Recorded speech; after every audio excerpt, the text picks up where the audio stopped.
Ele acontece, mas ele tem vazão por conta de uma exigência de você ser, numa sociedade em que todos deveriam ser iguais, você ser melhor que os outros. Entendi. A competitividade leva a isso. Se você trabalha regularmente, tem seu emprego, você nunca vai ser ninguém, a não ser, ainda que seja alguém, ainda que você mantenha sua família regularmente, que você pague suas contas, você não vai ter destaque social.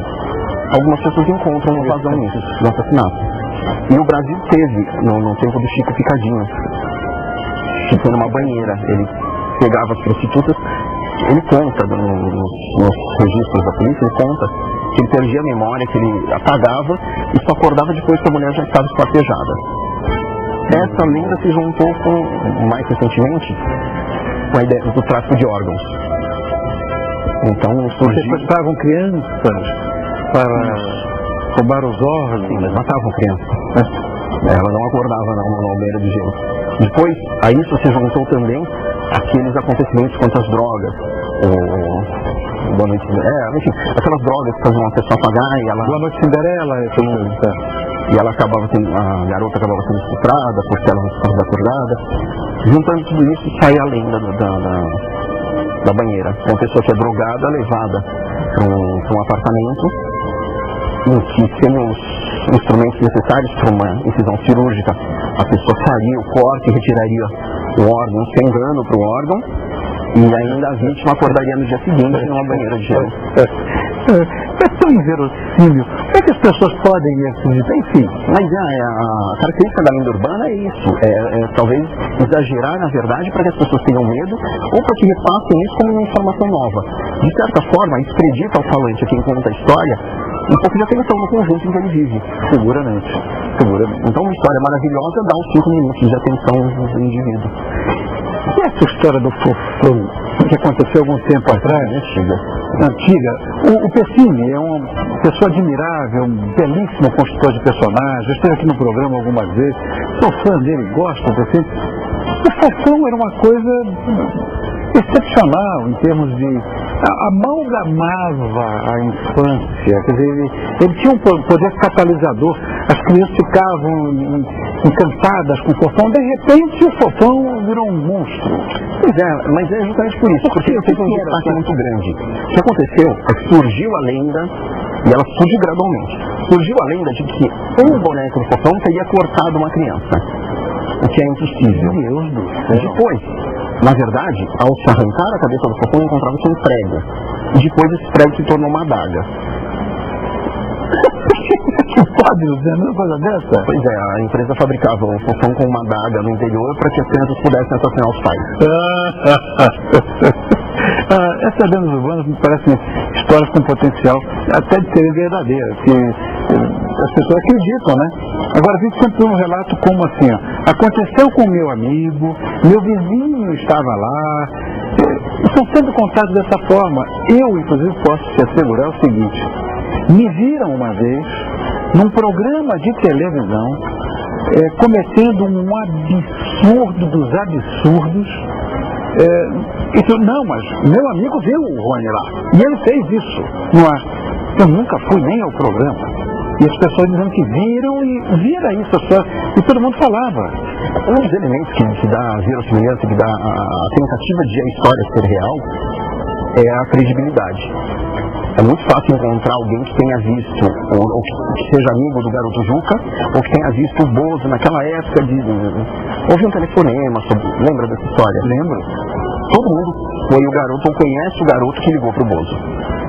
Mas, na verdade, tem um telefonema só e o Bozo saiu muito bem. Ele falou: oi, a sua casa está cheia de urubu, alguma coisa assim. Ele saiu muito bem na época. E todo mundo disse: não, foi o meu amigo que ligou. Por quê? Algum crédito que se dá para a história. Essa é uma característica da lenda urbana. Você sempre terá uma história que foi vista por um amigo seu, por uma pessoa muito próxima de você, e por isso a história merece confiança. Acontece nos e-mails, por exemplo, para tentar burlar isso. O e-mail é uma maneira de se propagar a lenda urbana de uma maneira... é uma absurda em escala mundial. Jiboias engolindo pessoas. Uma coisa curiosa do e-mail é o fato de haver uma assinatura e um telefone. Engraçado. Por quê? Para dar credibilidade. Se na lenda oral você você sabe que um amigo seu que te contou a história, então, pelo e-mail, deixa eu saber quem mandou, porque ele é sempre repassado, correto? Então, para isso, se cria uma personagem no telefone. E quem já tentou, acho que raramente encontra o dono do telefone mesmo. O telefone não existe. Então, essas lendas urbanas, elas podem ser universais, elas estão falando já de... Elas são com a internet, elas são. A loira do banheiro mesmo é exportável. Ela já fez para diversos países aqui, com a característica. Que a Blood Mary, por exemplo, não é loira.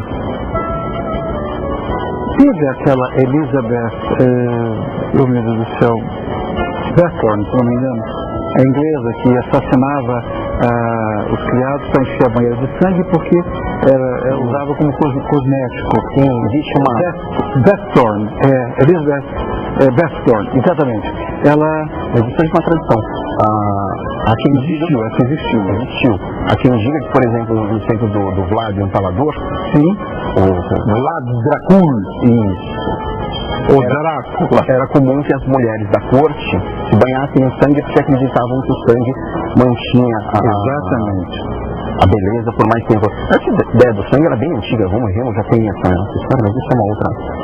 Agora, em lenda urbana, acho que vale essa máxima, né? Que conta enquanto aumenta um ponto. Esse é um clichêzão que eu vi. Pode até não aumentar, mas tem uma tendência a modificar. Uma lenda curiosa, por exemplo, foi a de que em São Paulo havia grupos de jovens que estavam escondidos em becos para assaltar as mulheres sozinhas. É curioso, porque São Paulo não tem tanto beco assim, isso é mais comum nos Estados Unidos. Claro. Mas foi uma lenda importada e modificada aos poucos, e o beco se tornou uma rua escura, um escadão, e foi se modificando para que fosse aceitável. Então, nem sempre conta, aumenta um ponto, mas muito provavelmente vai modificar alguma coisinha para tornar mais crível a história. Luciano, obrigado, viu, por ter vindo. Achei muito interessante essa pauta. Foi um prazer conversar contigo. Esse é o Luciano Segura, professor da nossa língua, pela qual sou apaixonadíssimo e que é tão apedrejada no nosso cotidiano. Pobre língua nossa. Obrigado por estar conosco mais uma vez. E olha, ô bonitinha, hambúrguer de minhoca, você acreditou nessa? E que o outro acordou na banheira e a banheira estava cheia de gelo? Não ia acordar nunca. Fora as outras bobagens, chupacabra, enfim. Obrigado, Luciano. Prazer em vê-lo, viu? Sucesso. Obrigado.